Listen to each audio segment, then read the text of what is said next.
श्री गणेशाय नमः। नमः शिवाय, नमः शिवाय, नमः शिवाय, नमः शिवाय।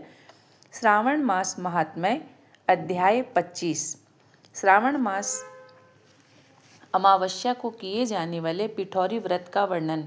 ईश्वर बोले, हे मुनि श्रेष्ठ, अब मैं उत्तम पिठौरी व्रत का वर्णन करूँगा। सभी संपदाओं को प्रदान करने वाला यह व्रत श्रावण मास की अमावस्या को होता है।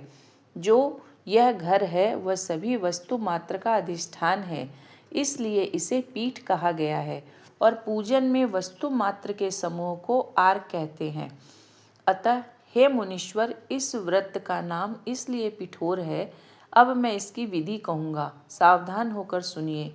दीवार को ताम्र वर्ण, कृष्ण वर्ण और श्वेत वर्ण धातु से पोतना चाहिए।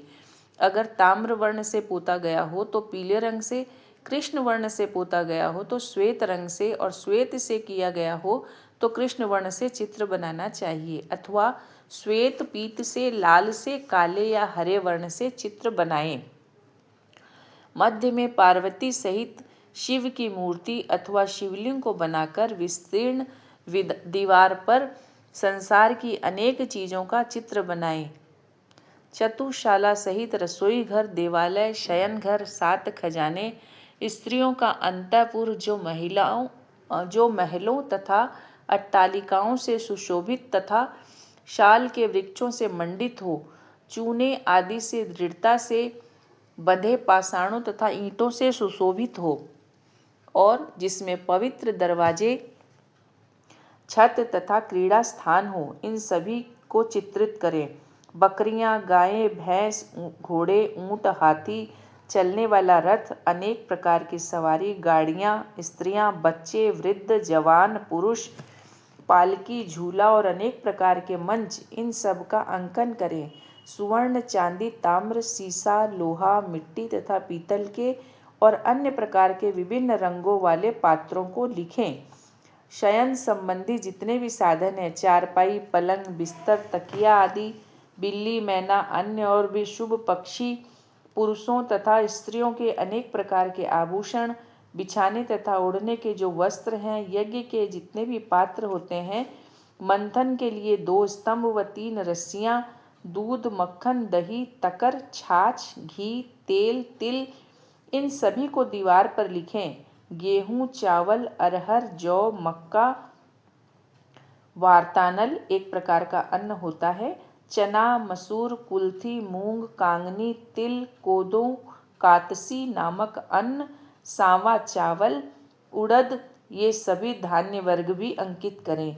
सिल, लोढ़ा, चूल्हा, झाड़ू, पुरुषों व स्त्रियों के सभी वस्त्र, बांस तथा तृण के बने हुए सूप आदि, ओखली, मूसल, गेहूं पीसने तथा अरहर आदि दलने के लिए 2 यंत्र, चाकी तथा दरेता, पंखा, चंवर, क्षत्र, जूता, 2 खड़ाऊ, दासी, नौकर, पोष्य वर्ग, तृण आदि पशुओं का आहार, धनुष, बाण, शतघ्नी, खड्ग, भाला, बर्छी, ढाल, पाश, अंकुश, गदा, त्रिशूल, भिंदीपाल, तोमर, मुदगर, फरसा, पट्टिस, भुशुंडी, परिघ, चक्र यंत्र आदि, जल यंत्र, दवात, लेखनी, पुस्तक, सभी प्रकार के फल, छुरी, कैंची, अनेक प्रकार के पुष्प, बिल्वपत्र, तुलसी दल, मशाल, दीपक तथा दीवट आदि, उनके अनेक साधन, अनेक विध खाने योग्य शाक तथा पकवानों के जितने भी प्रकार हैं, उन सभी को लिखना है।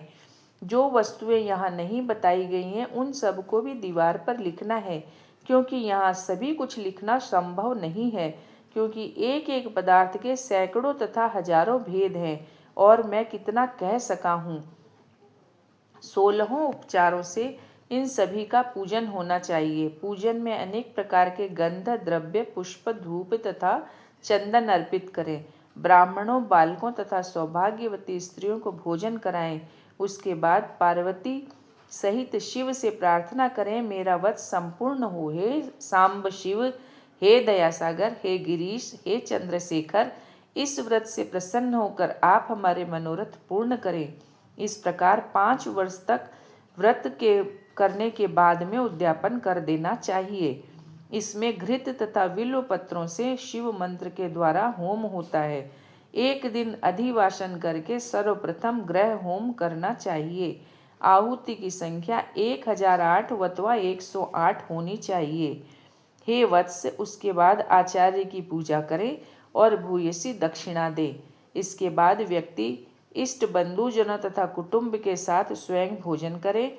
ऐसा विधान किए जाने पर मनुष्य सभी कामनाओं को प्राप्त कर लेता है।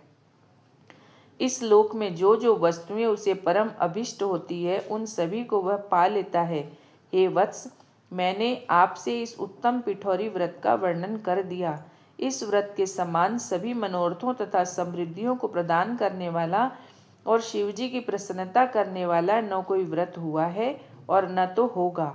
मनुष्य इस व्रत में दीवार पर जो जो वस्तु बनाता है उसको निश्चित रूप से पा लेता है। इस प्रकार श्री स्कंद पुराण के अंतर्गत ईश्वर सनत कुमार संवाद में श्रावण मास महात्म्य में अमावस्या में पिठोरी व्रत कथन नामक 25वां अध्याय संपूर्ण। नमः शिवाय, नमः शिवाय, नमः शिवाय, नमः शिवाय।